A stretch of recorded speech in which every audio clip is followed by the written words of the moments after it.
ملتا ہے یہ سمجھ میں آتی ہے. سحری کر لیا, کہا میں روزہ دار ہوں, یعنی اب اس نے اپنے آپ کو کسی اور کے کنٹرول میں دے دیا, اللہ کے کنٹرول میں دے دیا. اب وہ کنٹرول میں ہے اللہ کے, بس اب اللہ جیسا کہے ویسا اسے کرنا ہے. کم بولو, زبان پر قابو رکھو, آنکھوں پر قابو رکھو, کانوں پر قابو رکھو. فرمایا گیا غیبت سے بچو, چغلی سے بچو, بہتان تراشی سے بچو, گالی گلوچ مت کرو, لڑائی جھگڑا مت کرو. اگر کوئی تم سے کرنا بھی چاہے تو کہہ دو کہ میرا روزہ ہے. یہ سب چیزیں کیا ہیں؟ تب کیا رمضان کی حد تک ہے کہ جی جھوٹ مت بولو. رمضان میں, رمضان سے باہر گئے تو دوسرے مہینے میں بول سکتے نا, نہیں بول سکتے. رمضان میں جھوٹ مت بولو, رمضان میں گالی گلوچ مت دو, رمضان میں لڑائی جھگڑا مت کرو. ارے رمضان میں غیبت اور چغلی سے پرہیز کرو بھائی, رک جاؤ. اور رمضان میں وہ کیا بولتے ہیں اس کا, موبائل پر ذرا فلمیں مت دیکھو, ٹھیک ہے. رمضان میں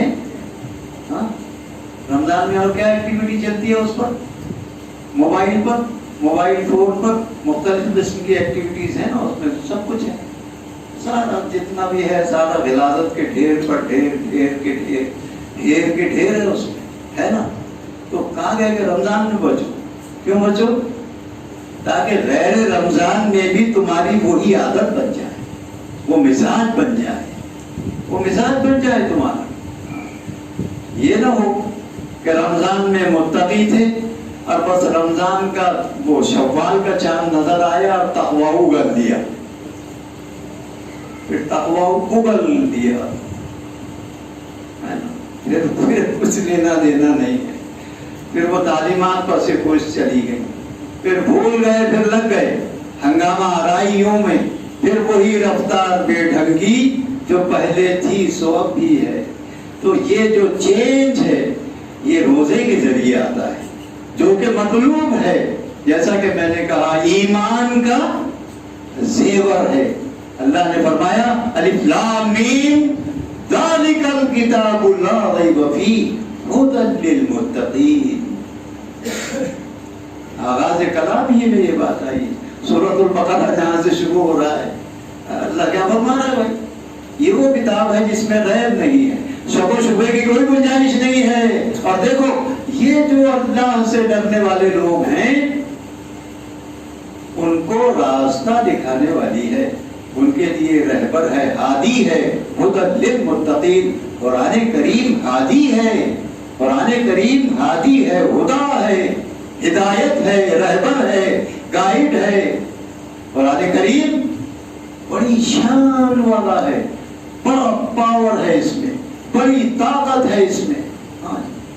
اسی لیے خود قرآن کریم میں اللہ نے فرمایا وَهَذَا كِتَابٌ أَنزَلْنَاهُ مُبَارَكٌ. سنیے کیا فرمایا اللہ رب العزت نے, اور یہ کتاب وَهَذَا كِتَابٌ أَنزَلْنَا إِلَيْكَ, یہ کتاب جو ہم نے آپ کی طرف اتاری ہے, مبارکن.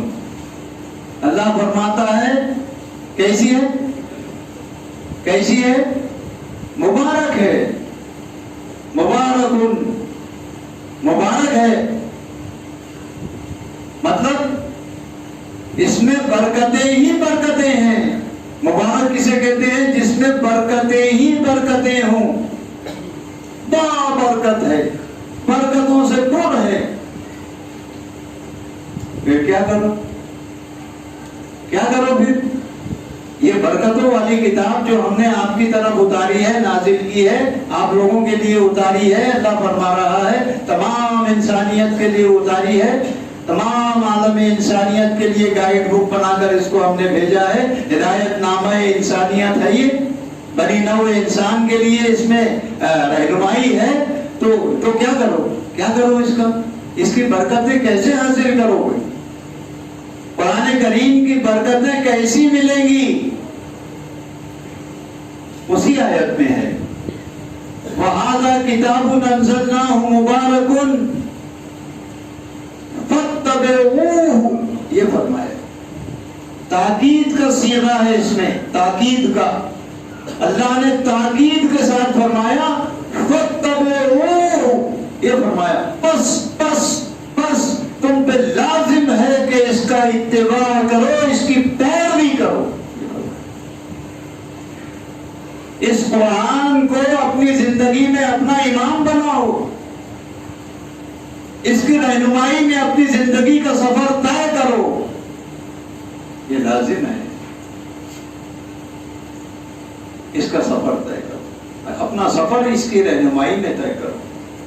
وَاتَّبِعُوهُ، اور کیا فرمایا اس کے بعد جو لفظ آیا ہے وہ ہے وَاتَّقُوا، اللہ کا تقوی اختیار کرو، اور آگے فرمایا لَعَلَّكُمْ تُرْحَمُونَ، تاکہ اللہ کی رحمت تمہارے شامل حال ہو جائے۔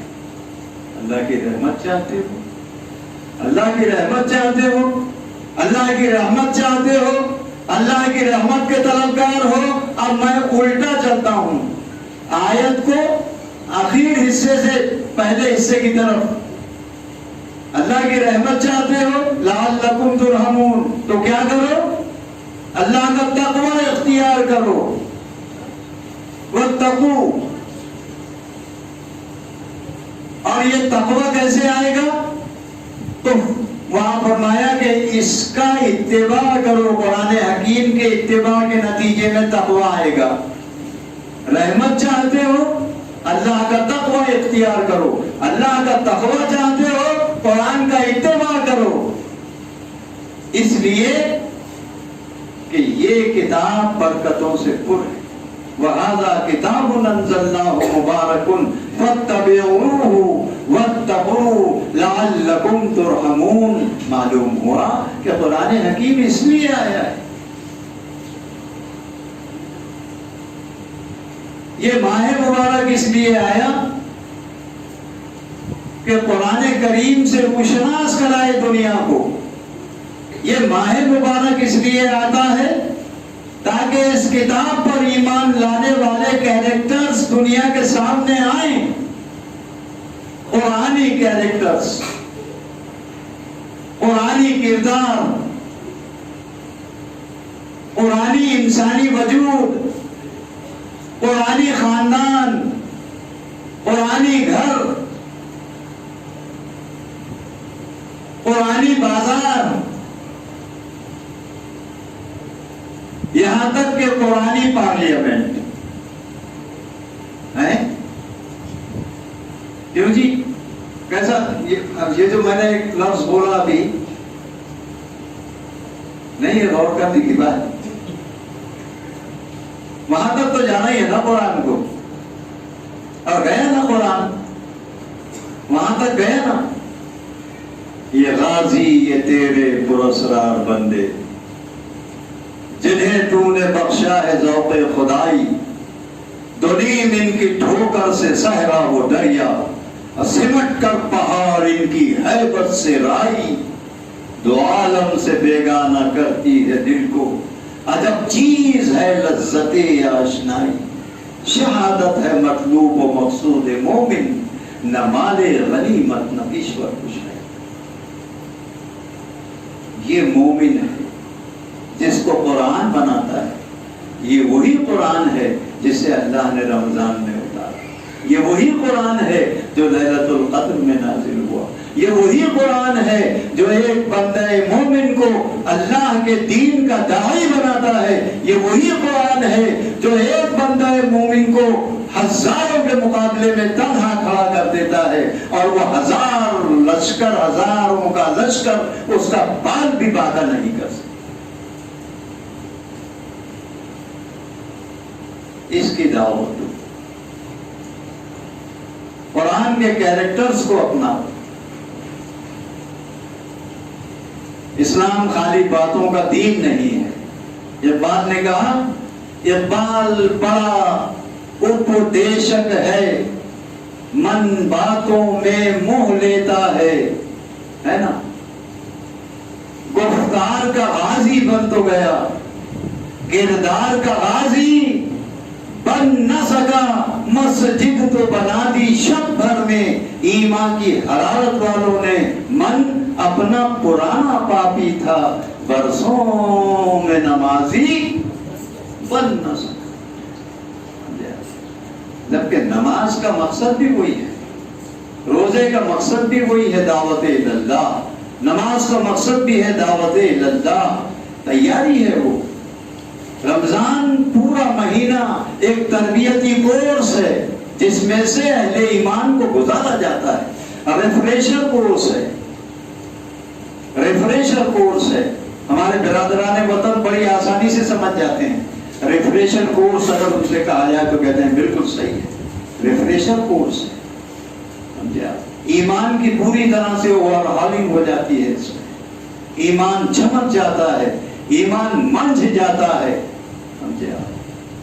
منور ہو جاتا ہے، قلب روشن ہو جاتا ہے، سینہ معطر ہو جاتا ہے خوشبوئے قرآن سے، مومن کا دل بھی اور دماغ، اور وہ اپنی عملی زندگی میں پھر انوار قرآن لیے ہوئے باہر آتا ہے۔ اس ٹریننگ کورس سے جب نکلتا ہے تو اس کے ساتھ قرآن کریم کے انوار ہوتے ہیں، انوار ہوتے ہیں۔ حضرات گرامی، یہی وجہ ہے کہ ہم تراویح کی نماز میں حفاظ کرام سے قرآن کریم کو سنتے ہیں۔ یہی وجہ ہے کہ نماز کو اللہ نے قرآن سے سجایا ہے۔ کیا ہے نماز میں؟ نماز میں کیا ہے؟ کہتے ہیں سورہ فاتحہ اگر نہ ہو تو نماز نہیں ہوگی۔ ہر رکعت میں سورہ فاتحہ لازم ہے، الحمدللہ رب العالمین۔ پورے قرآن مجید کا نچوڑ ہے وہ، جس کو کہتے ہیں سارانش ہے سورہ فاتحہ، الحمدللہ رب العالمین۔ جس قدر موضوعات ہیں وہ سب کا بیان ہے سورہ فاتحہ۔ تمام تعریف اللہ رب العالمین کے لیے۔ اللہ کی شان کیا ہے؟ الرحمن الرحیم، وہ رحمان ہے، رحیم ہے، بخشنے والا، بڑا مہربان ہے۔ پھر مالک یوم الدین، جزا اور سزا کے دن کا مالک ہے۔ مطلب یہ ہوا کہ کوئی انسان آزاد نہیں ہے، اللہ نے اگر اسے سانسیں بخشی ہیں تو ایک دن وہ ان سانسوں کا حساب دے گا، رب کے حضور حاضر ہونا ہوگا۔ مالک یوم الدین، ایاک نعبد و ایاک نستعین۔ اللہ نے خود دعا سکھائی کہ یہ کہو، یوں کہو کہ ہم تیری ہی عبادت کرتے ہیں اور تجھ ہی سے مدد چاہتے ہیں۔ اهدنا الصراط المستقیم، ہمیں سیدھے راستے پر گامزن فرما، سیدھے راستے پر گامزن فرما۔ صراط الذین انعمت علیہم، ان لوگوں کا راستہ جن پر تو نے اپنی نعمتوں کو تمام کیا، انبیاء، شہداء، صدیقین، صالحین، یہ سب بھائی انہی کی تعریف و توصیف سے تو قرآن مجید بھرا ہوا ہے۔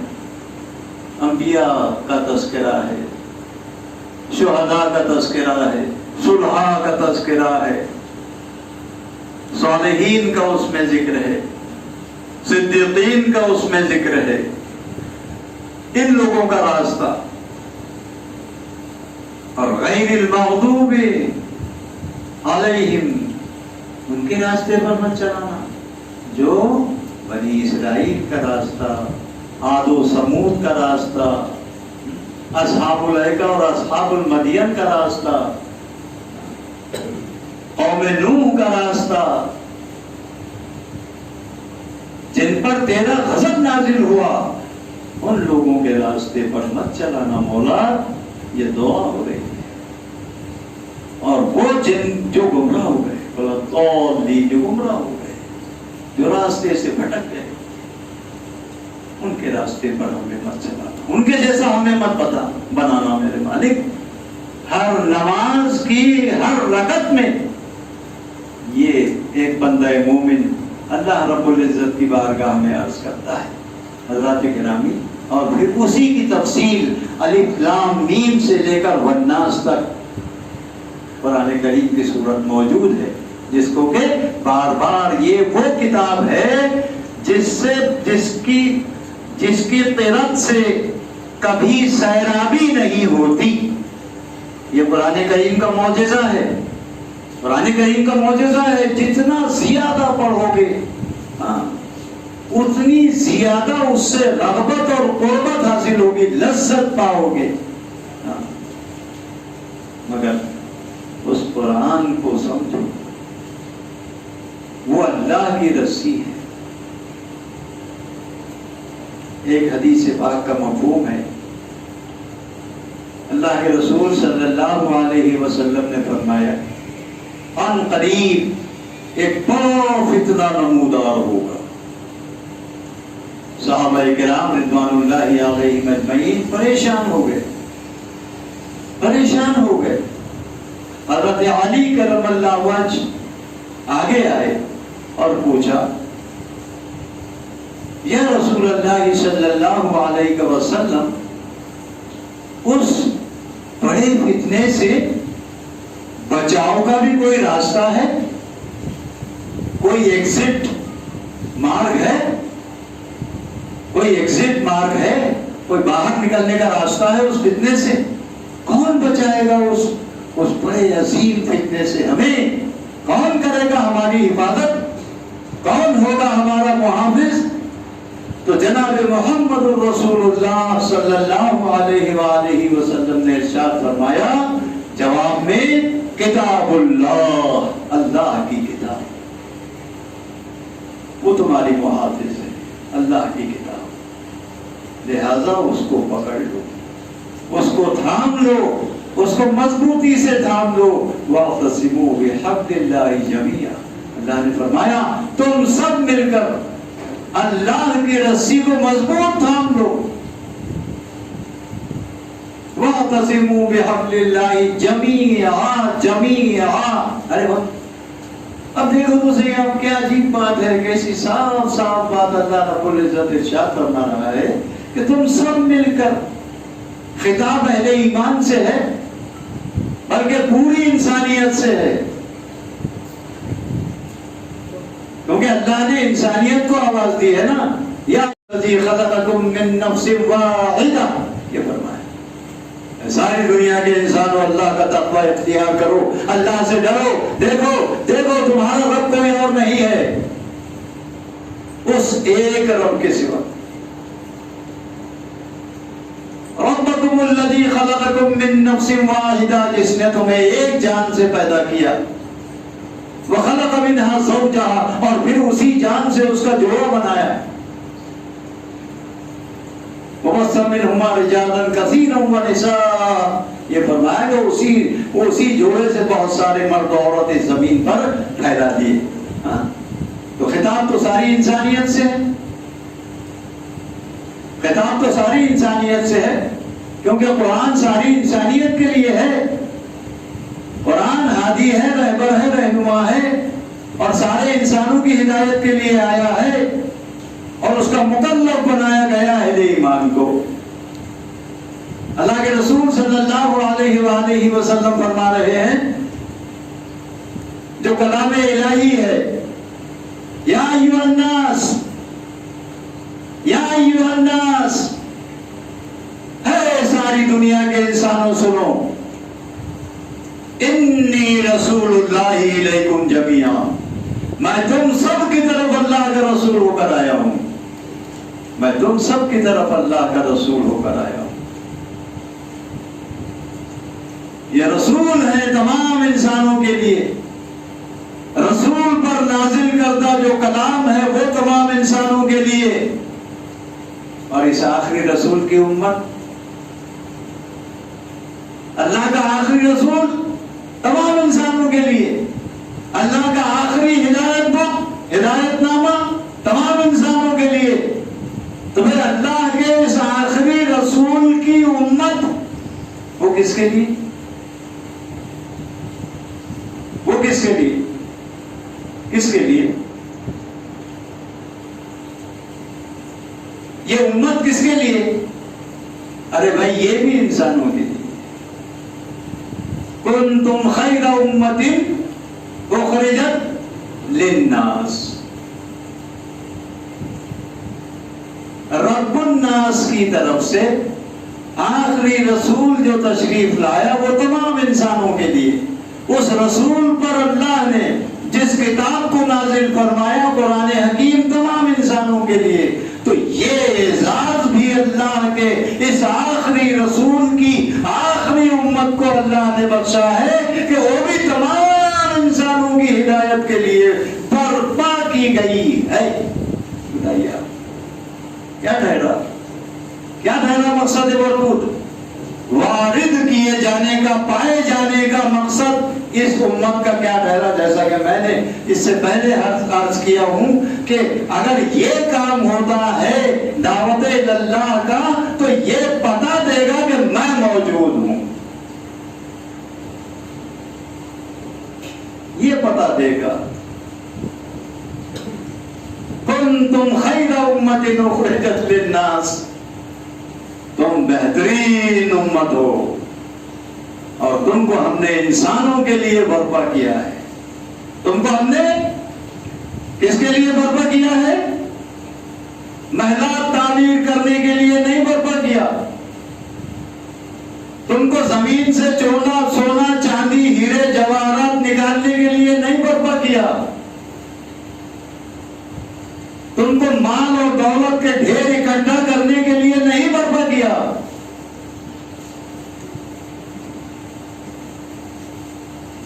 اللہ فرماتا ہے کہ تمہارے وجود کا مقصد ہے دعوت اللہ اور تمہارا ٹارگٹ انسان ہے. ہم نے تم کو انسان سازی کے لیے برپا کیا ہے. تم کو انسان بنانا ہے، انسان بنانا ہے. تم انسان بناؤ.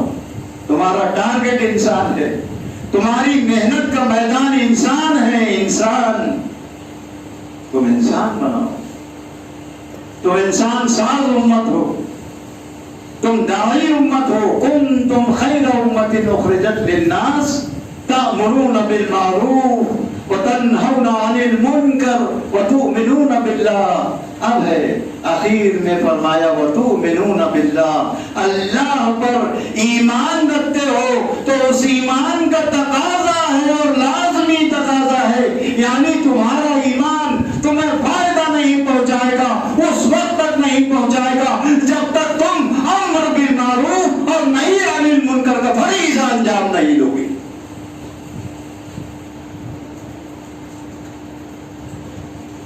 تأمرون بالمعروف وتنہون عن المنکر وتؤمنون باللہ. سب سے اخیر میں فرمائے وتؤمنون باللہ.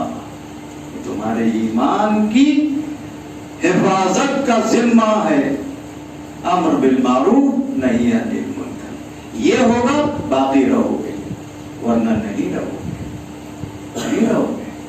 حضرت ابو بکر صدیق رضی اللہ تعالی عنہ کی بڑی مشہور بات ہے کہ اگر یہ کام نہیں کرو گے تو تم پر بدترین لوگوں کو اللہ رب العزت مسلط کر دے گا.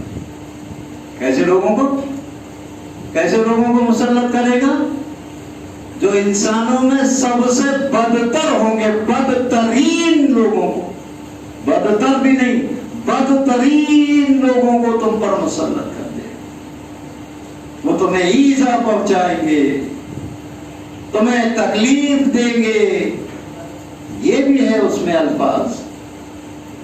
ہاں، اور مزید آگے یہ فرمایا کہ تمہارے اندر جو نیک لوگ ہیں ہوں گے، جو مستجاب الدعوات ہوں گے، جن کی دعائیں قبول کرتا ہوگا اللہ رب العزت، تو جب تم یہ کام نہیں کرو گے تو بدترین لوگوں کو اللہ تم پر مسلط کر دے گا، جو تمہیں ایذا پہنچائیں گے، تکلیفیں دیں گے، تم پر مصیبتوں کے پہاڑ وہ توڑیں گے.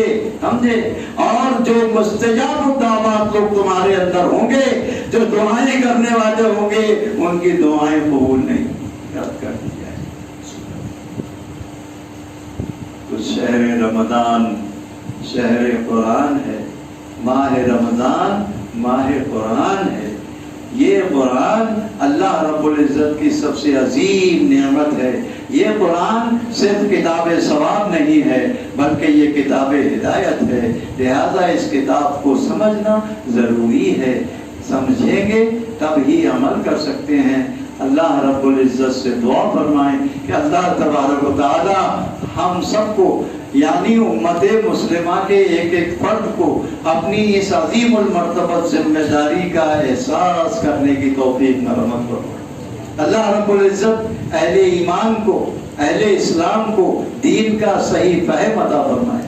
اللہ رب العزت اس کے کلام کو پڑھنے، پڑھ کر سمجھنے اور سمجھ کر اس پر عمل کرنے کی توفیق مرحمت فرمائے. آمین. ربنا تقبل منا انك انت السميع العليم وتب علينا انك انت التواب الرحيم. وصلى الله تعالى على خير خلقه محمد وعلى آله واصحابه واهل بيته اجمعين.